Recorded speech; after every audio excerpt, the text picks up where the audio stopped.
5 things nurses should know if they commit a med error. 1. Medication errors happen all the time. Human error is a fact of life, and mistakes with medication are the most common errors in healthcare. Studies have shown that, besides increasing hospital stays and inpatient expenses, medication errors cause more than 7,000 deaths annually in the United States. Patient safety experts at Johns Hopkins analyzed medical mortality rate data and came to the conclusion that medical errors, of which medication errors are the most common, cause more than 250,000 deaths annually, making it the third leading cause of death in the U.S. This is not reflected in official mortality rate statistics because the cause of death is generally reported labeled the ICD code for the patient's condition.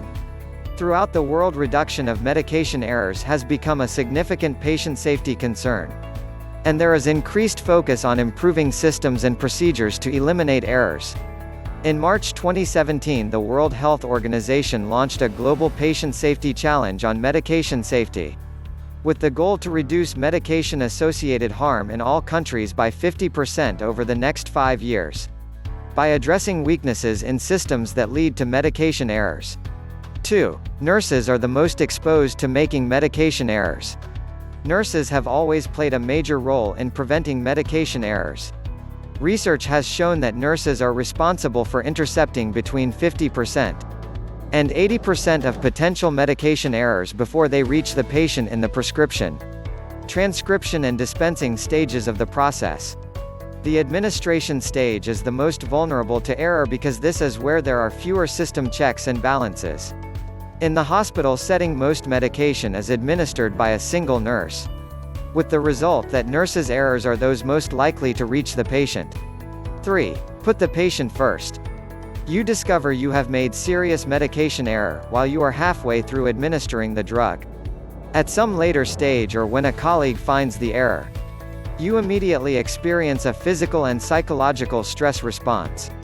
Your blood pressure and pulse rate go up, your muscles tense, and you are overcome by disbelief, panic, fear, anger and shame. Your natural impulsive thoughts are usually those of self-preservation.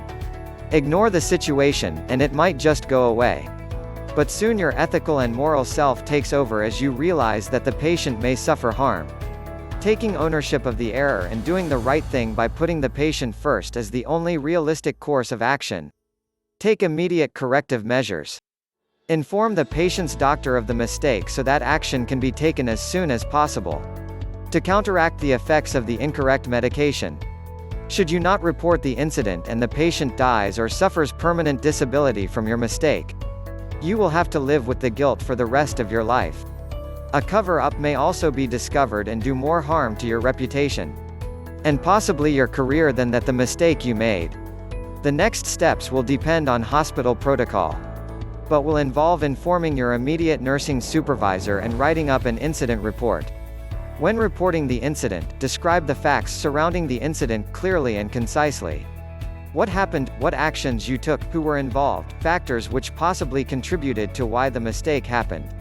Relevant factors could include a long shift, understaffing, interruption while preparing the medication, or the incorrectly administered drug having a similar name or packaging to the medication which should have been given. Be sure to stay with facts only. Avoid personal views, defensiveness, making excuses, lying or trying to shift blame. As you will most likely be an emotional wreck at this stage, it might be a good idea to ask a close colleague to help you with the report. 4. Deal with the consequences one day at a time. While dealing with the emotional trauma of making an error, you are also fretting about the outcome of the event. Are you going to be disciplined, labeled as incompetent, lose your job and face all the financial consequences of being unemployed, be involved in a lawsuit or being reported to your registration board and losing your nursing license? Worrying about all the possible consequences and creating scenarios in your head, which may never even happen, only add to your stress. Resolve to deal day by day with events as they actually arise. You managed and reported your error to the best of your ability, and there is a good possibility that there will be no further consequences. There could be an investigation with interviews, or a disciplinary hearing, where you should be absolutely honest about what happened, and the possible factors contributing to the error.